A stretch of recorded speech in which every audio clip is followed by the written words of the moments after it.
మాట్లాడమన్నారు, మాట్లాడుతున్నారు. నాకేం మాట్లాడడం చేత కాదు. నేను రెండు విషయాలు చెప్పదలుచుకున్నాను. మంత్రశాస్త్రంలో రాజ్యం దేయం చిరోదేయం నదేయా షోడశి అని అక్కడ కూడా ఒక మాట ఉంది. వేదాంత శాస్త్రంలో షోడశకళ పరిపూర్ణ,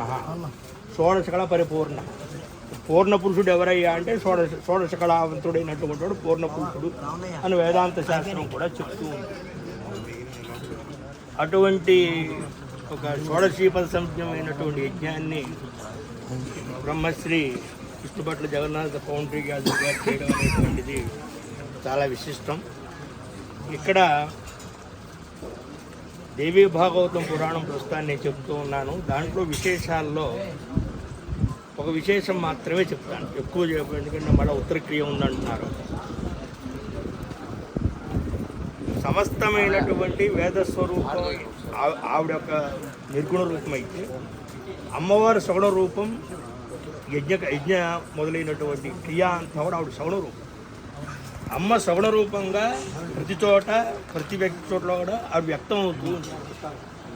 ఆ సందర్భంలో ఎవరైతే ఏ ఉపాసనా దేవతని వాళ్ళు ఆరాధన చేస్తారో, అది అనుష్ఠాన రూపం కావచ్చు, అర్చనా రూపం కావచ్చు, ఏ రూపమైనా కావచ్చు, ఆ దేవతని అనుభూతి పొందినప్పుడు అక్కడ వచ్చేటువంటి ఫలం అద్భుతం, అనంతంగా, అద్వితీయంగా ఉంటుంది. అటువంటి విషయాలు యజమాని చెప్పాల్సిన అవసరం లేదు. ఎందుకంటే మంత్రం తెలుసు, మంత్రంలో క్రియ తెలుసు, క్రియలో సారం తెలుసు. ఆ సారం ఎంతవరకు ఉపయుక్తం అవుతుంది, ఎంతవరకు నేను ఈ వ్యవహారం చేయాలని తెలిసినటువంటి వ్యక్తి. అందువల్ల ఎప్పుడూ కూడా ఏ క్రతువు చేస్తున్నా ద్రవ్యశుద్ధి, మనశ్శుద్ధి, అలాగే క్రియాశుద్ధి మూడు కావాలి.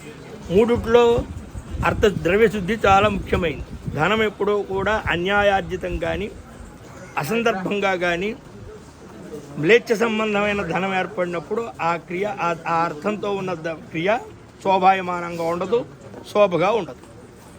అలాగే క్రియ చేస్తున్నటువంటి క్రియాకలాపాల్లో ఏ నూనాతిరిక్తాలు వచ్చినా ఆ నూనాతిరిక్తాలు కూడా ఆ క్రియ లోపం కలగజేస్తాయి. అంతఃకరణ శుద్ధి అనేటువంటిది ఎప్పుడూ కూడా ఏర్పడే ప్రసక్తి కాదు. అది అభ్యాసైన రావాల్సిన మాట్లాడు. ఇక్కడ చెప్పదలుచుకుంది ఏమిటి అంటే, ఎప్పుడైనా సరే క్రియాశుద్ధి అంటానికి సమస్తము తెలిసినటువంటి వ్యక్తి.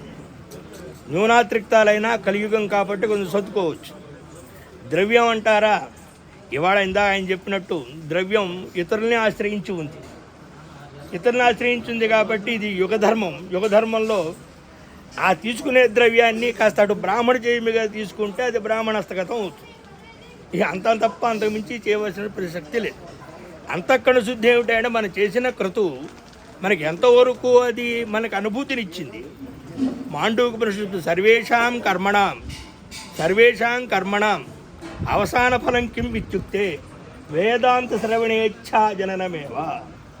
ఎప్పుడు వేదాంతం వినాలనేటువంటి శ్రవణ బుద్ధి పుడుతుందో, ఎప్పుడు అద్వితీయమైన పరమాత్మ ఎందు భావన కలుగుతుందో, మనల్ని ఉద్ధరించబడ్డానే మనకు కావలసినటువంటి ఈ సమస్త కర్మలు అంతఃకరణ శుద్ధినిస్తే, అంతఃకరణ శుద్ధిలో జ్ఞానం కలిగితే జ్ఞానం వల్ల మోక్షం వస్తుంది.